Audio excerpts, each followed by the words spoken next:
Hello, welcome back to 30360. ಎಲ್ಲರಿಗೂ ಹನುಮ ಜಯಂತಿಯ ಶುಭಾಶಯಗಳು. ಕಾರ್ತಿಕ ಮಾಸದ ಕೃಷ್ಣ ಪಕ್ಷದ ಚತುರ್ದಶಿಯಂದು ಹನುಮ ಜನಿಸಿದನು. ಹನುಮ ಜಯಂತಿಯನ್ನು ಚೈತ್ರ ಮಾಸದಲ್ಲೂ ಆಚರಣೆ ಮಾಡಲಾಗುತ್ತೆ. ವರ್ಷದಲ್ಲಿ 2 ಬಾರಿ ಹನುಮ ಜಯಂತಿ ಆಚರಿಸಲು ಕಾರಣ ಏನು ಎಂಬುದನ್ನು ನಾವಿವಾಗ ತಿಳಿಯೋಣ. ವಾಲ್ಮೀಕಿ ರಾಮಾಯಣದ ಪ್ರಕಾರ ಕಾರ್ತಿಕ ಮಾಸದ ಕೃಷ್ಣ ಪಕ್ಷದ ಚತುರ್ದಶಿ ತಿಥಿಯೆಂದು ಹನುಮ ಜನಿಸಿದನು.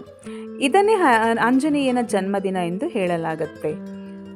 ಮತ್ತೊಂದು ದಂತಕಥೆಯ ಪ್ರಕಾರ ಹನುಮ ಜಯಂತಿಯನ್ನು ಚೈತ್ರ ಮಾಸದ ಹುಣ್ಣಿಮೆಯ ದಿನದಂದು ಆಚರಿಸಲಾಗುತ್ತೆ.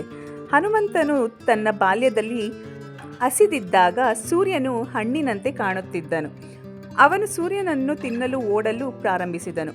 ಸೂರ್ಯನ ಬಳಿಗೆ ಹೋಗಿ ಅದನ್ನು ನುಂಗಲು ಪ್ರಯತ್ನಿಸಿದನು. ಆಗ ಇಡೀ ಭೂಮಿಯನ್ನು ಕತ್ತಲೆ ಆವರಿಸಿತು.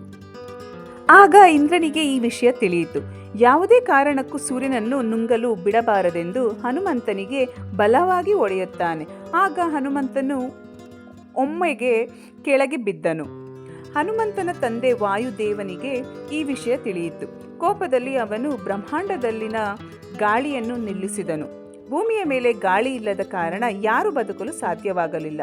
ಆಗ ಬ್ರಹ್ಮದೇವನು ತನ್ನ ಕೋಪವನ್ನು ತಣಿಸಿಕೊಳ್ಳುತ್ತಾನೆ. ಹನುಮಂತನಿಗೆ ಜೀವವನ್ನು ಕೊಡುತ್ತಾನೆ. ಹೀಗೆ ಚೈತ್ರ ಮಾಸದ ಹುಣ್ಣಿಮೆಯ ದಿನದಂದು ಹನುಮಂತನಿಗೆ ಹೊಸ ಜೀವನ ಸಿಕ್ಕಿತು. ಅದಕ್ಕಾಗಿಯೇ ಪ್ರತಿ ವರ್ಷ ಚೈತ್ರ ಮಾಸದ ಶುಕ್ಲ ಪಕ್ಷದ ಹುಣ್ಣಿಮೆಯ ದಿನದಂದು ಹನುಮ ಜಯಂತಿಯನ್ನು ಆಚರಣೆ ಮಾಡಲಾಗುತ್ತೆ. ಇದು ವರ್ಷಕ್ಕೆ 2 ಬಾರಿ ಬರುವ ಹನುಮ ಜಯಂತಿಯ ವಿಶೇಷ. ಈ ವಿಷಯ ನಿಮಗೇನಾದರೂ ಗೊತ್ತಿದ್ದರೆ ದಯವಿಟ್ಟು ನಮ್ಮ ಕಮೆಂಟಲ್ಲಿ ಕಮೆಂಟ್ ಮಾಡಿ ಅಂತ ಹೇಳ್ತಾ, ಈ ವಿಡಿಯೋ ನಿಮಗೆಲ್ಲ ಇಷ್ಟ ಆಗಿದ್ರೆ ಲೈಕ್ ಮಾಡಿ, ಶೇರ್ ಮಾಡಿ, ಕಮೆಂಟ್ ಮಾಡಿ ಅಂತ ಹೇಳ್ತಾ ಈ ವಿಡಿಯೋನ ಇಲ್ಲಿಗೆ ಎಂಡ್ ಮಾಡ್ತಾ ಇದ್ದೀವಿ. Thank you for watching.